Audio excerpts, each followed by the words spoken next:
Hello，大家好，又係到咗交俾堅勝嘅時間啦。曼聯喺呢場嘅作客對新特蘭嘅比賽咧，咁好彩啦，叫做攞翻一分，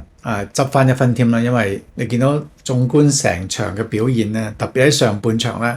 咧，新特蘭嘅入局係快過曼聯，特別佢哋兩位球員啦，布洛比啦，同埋呢個沙迪基咧即係喺嗰個侵略性係相當之強。你見到佢哋喺禁區掂球，即係入到禁區，可以去到曼聯嗰個心臟地帶嘅次數足球等等係一路都係比曼聯優勝。特別喺開波嘅6分鐘度啦，因為當時麥佳就即係推上去中間上前咗少少，咁但係馬沙拉維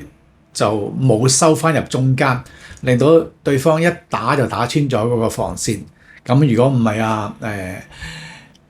沙迪基就一路一個單刀啦，佢可以其實推多一步，可能令到阿拉文斯就更加難救。咁但係佢就推到埋去就射，咁阿拉文斯就冇出嚟封位咁結果就俾拉文斯救到。咁呢個就係喺好早段嘅時間，因為防守少少嘅失誤啦，我覺得就係個防線係咯。冇大家配合翻令到要阿拉文斯作出呢個撲救。呢場波曼聯都有個輪換啦，喺球員嘅，因為都收起咗卡斯美路啦。有啲外國媒體都搲咗啲料翻嚟，就話，因為如果卡斯美路咧呢場波正選嘅話咧，就會達到嗰35場即係正選嘅場數啦，咁會有一個自動續約嗰個條款喺度，即係佢嘅張約。雖然就話阿卡斯美路早前都即係話離隊啦，季尾就會放棄咗呢個權利，但係呢個可能都係因為約有寫啊嘛。呢個只不過係大家球員同自己可能講就話我唔想有呢個咁嘅自動續約嗰個權利啦。咁但係可能即係保障球會少少咧，我相信都咁，既然都走咁，但係因為合約始終有寫明啊嘛，就可能保險啲咧。結果呢場都係收起卡斯美路。卡斯美路亦都卡瑞克都話咧，卡斯美路有少少傷嘅。除咗佢啦，石斯高啦，烏加迪都係啦所以今場嗰個單箭頭就擺咗阿斯亞斯出嚟。咁但係你見到斯亞斯出嚟個作用，一來又冇乜供應啦，二來佢嗰個作用我覺得係駁腳居多咯。佢全場即係未斯亞斯被換出去之前，第一個下頭槌頂埋去啦，叫做係啦，得嗰下攻勢，其餘嘅時間就係冇石斯高，即係嗰個侵略性咁大，嗰個作用咁大。咁當然啦，阿斯亞斯就今季你知道上場嗰個次數係少之又少啦。如果今場唔係石斯高要休息嘅話，佢都未必有得正選打下。咁亦都係收起咗卡斯美路啦。咁迪亞路踢翻正選啦，安保姆就做住後備先嘅。咁迪亞路始終都係個狀態，一路都係起唔到。今場你見到佢翼鋒個位咧，有一次係落到去近底線啦，但係出波出嚟咧係出得個質素係好差嘅。咁都冇咗以前佢有時想過啦，想過人即係插花，想過對手，都係俾對手截咗出嚟。咁所以迪亞路即係嗰個狀態仲係佢同阿安保姆都係冇之前即係跌咗落之後咧，暫時都上唔翻個高峰亦都慢字啦今場亦都係喺中場嗰度拍住阿文奴啦。咁當然你見到慢字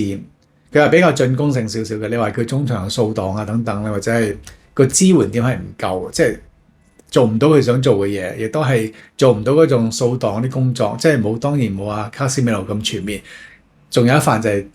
當有死球嘅時候，卡斯美路搭住麥加亞咧，就係有兩點可以用咯。但係今場日得翻麥加亞一個，即係幾辛苦嘅踢得下。咁馬天尼斯咧坐完波監一掹頭髮嗰下，嗰張紅牌之後復出啦。咁取代咗今次阿希雲就做翻後備啦。搭住麥加亞就係上半場啦。新特蘭嗰個速率啦，猜傳等等咧，係令到曼聯一路都受壓嘅就一路都佢哋都有好多機會。好在就係曼聯嘅防線冇犯咩大錯冇乜大錯。就叫做頂得住咁啊。結果係上半場唔使失波啦。咁下半場其實喺更衣室出翻嚟咧，曼聯有段時間係壓住呢個新特蘭嚟攻嘅，即係比較好咗少少。咁但係過咗嗰段時間之後咧，個火又冇咗啦嚇。咁啊，我諗全場大家都覺得最好就係保持嗰4分鐘啦。好似曼聯嘅球員先醒，特別係有古亞嗰個撞射啦，就俾對方嘅門將羅夫斯救咗出嚟啦。嗰下就係曼聯全場11次攻門，唯一一次中尾就係古亞喺補時階段嗰個起腳係啦。咁就見到係幾疲乏嘅。咁啊，加上喺63分鐘咧，其實拉文斯都係第2次救出對方嘅必入球嚟嘅，即係瞓落地下救出嚟啦。即係話喺開波初段啦，喺63分一次，再加埋喺之後啦，新特蘭都有一個嘅中柱波。所以話呢場波係執翻1分咧，我覺得係有啲好彩嘅曼聯，即係應該對手新特蘭咧係入波嘅機會係多過曼聯，即係佢哋應該係可能即係攞3分值得係攞3分個機會率咧係高過曼聯好多啊！所以呢場波係佢哋嘅表現係真係優勝嘅嚇。我諗喺季尾啦，可能有啲就球員都要顧住世界盃嘅顧慮啦，即係不能夠去得太盡，所以大家都可能有啲球員都會你見到咁樣，般奴亦都係冇之前咁差啦，好多球員都係咁樣啦。可能呢個就係嗰個嚟緊世界盃嘅顧慮多。我諗呢個心態都係正常嘅，即係你唔想而家喺季尾，即係人人都仲好想，特別上咗年紀嘅球員都想踢世界盃。咁你嗰個季尾傷咗嘅話，即係而家你見到之前好多例子都係好多球員都係傷咗啦，都係幾嚴重㗎，即係冇得踢世界盃嘅。所以呢個亦都係一個考量，都唔出奇㗎嘛。喺首場曼聯係贏過呢個新特蘭2-0，呢場波就和波嚇，咁攞翻1分。冇埋呢場踢埋之後咧，咁曼聯有2場波嘅啫，係啦。咁呢場波其實之前亦都打破咗之前嗰個傳聞啦，就係話阿古亞為咗備戰呢個世界盃咧，最後嗰3場波都係休息嘅。咁但係你見到今場古亞都正算啦，即係話嗰個傳聞已經打破咗㗎啦嚇。咁而家仲係守住第3位嘅曼聯，咁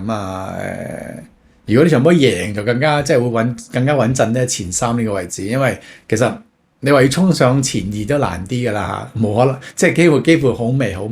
因為始終你高一級排名咧，其實嗰個獎金會多啲嘅，即係英超嚇係啦。咁而家見到曼聯呢場波嗰個狀態，球員嘅狀態，我諗係冇對方咁好啦，有少少跌啦，可能已經覺得穩入咗歐聯，即係冇之前咁搏得咁勁咁盡啦嚇。咁所以你見到係有少少呢場波係有跌鑊嘅。好啦，咁剩翻2場波，咁因為森林就喺歐洲賽嗰度冇嘢啦，咁結果就下一場波就會曼聯喺主場對森林咧，就會開呢個早場嘅，係啦，開早場就開7點半嘅，咁唔使即係睇完波都仲有大把時間啦。咁呢一場亦都係曼聯今季最後一場主場啦。咁到底喺呢場比賽之前，高層會唔會官宣卡域克正式坐正咧？因為我哋嗰晚開 live 都講過。如果官宣咗卡域克坐正，咁喺曼聯主場對森林呢場比賽之前，可以即係點樣都會喺季尾會有個主教練出嚟講下嘢咁順理成章就係推上去就係官宣，再加埋卡域克坐正。咁但係因為喺賽前嘅記者會都問過啲人，記者都問卡域克就話：喂，點對於嗰個高層決定係點樣？佢話都係咁啦嚇，即係個決定度唔係佢哋度，咁都係大家都喺度等咁解嘅啫嚇。咁最後一場就會坐下呢個白禮頓。咁唯一一場嘅主場比賽，因為要走嘅球員其實都要呢個暑假都好多球員，曼聯嘅球員都會被清走啊，即係好似烏加迪馬拉斯嗰等，仲有一紮嗰啲嚇。同埋2號龍嘅巴伊迪爾啲啦等等，所以呢場主賽都係呢場主場對住森林嘅比賽，都會係一個好似開farewell 啦，開 party 嘅形式。咁但係會有個好消息就係官宣卡域克坐正，我都希望係可以快啲啊，因為嚟緊就要做嘢嘅啦嘛，趁住世界盃或者世界盃之前，即係其實都要密鑼緊鼓揾一啲咩球員翻嚟等等，要簽啲咩球員咧，都要加埋團隊都要大家互相商量，都需要好多啲時間嘅。即係如果真係要做得好少少嘅話好啦，仲有2場嘅比賽，咁大家都珍惜少少啦。咁又就俾一啲可能即係好似卡斯美路呢啲即係季尾要走嘅球員啊嘛，希望可以即係睇得一場，睇多2場啊嘛。或者可能踢完呢個主場嘅比賽之後咯，作客都未必即係未必會出都唔頂嘅。有啲球員即係要走啲，可能即係費事都避免佢哋受傷啦，亦都係要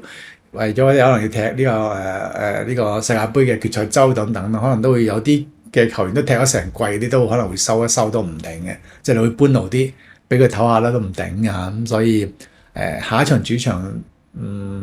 大家想見嘅球員都希望喺呢場裏邊可以見到出嚟啦。好啦，咁呢場波就